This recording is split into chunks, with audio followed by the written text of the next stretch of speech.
Ano na siya. Parang baby ko lang yung pag-kiss ko yan.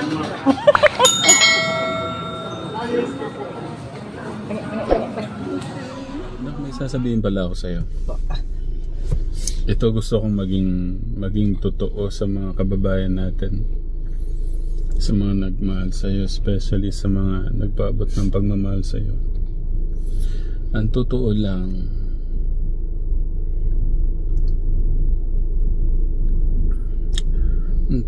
na sana huwag kang magalit. Oo.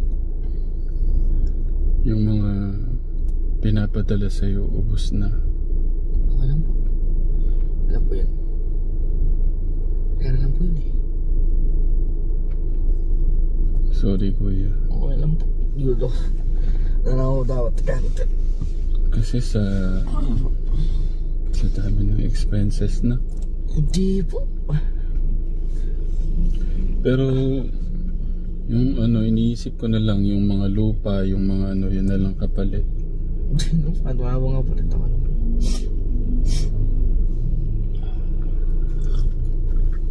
Pasensya na kuya. Okay lang po. Kaya na lang po yung pera lang. Tapos iniisip ko pa nga nitong nung magka-college ka. Po. Baka hindi kita mapag-aral. Okay lang po yun. Paano kung walang pang tuition si tatay? Dishwashing naman po. Dishwashing. Tapos yung huling pinadala sa'yo, Po. ng Cagayan Valley, tsaka nila Tito Francis, sila sa DM Armies, nagastos ko na din yun. Manita bali lang po yun. Wala po yun.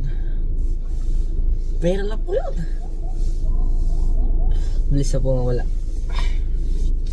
Okay lang ba talaga? Wala lang po. No hard feelings? Wala po. Parang kang naiiyak. Hindi po. Wala po yun. Survival naman po yun eh. Di bali maubos yung kayamanan mo, huwag na mawala yung love. O yan.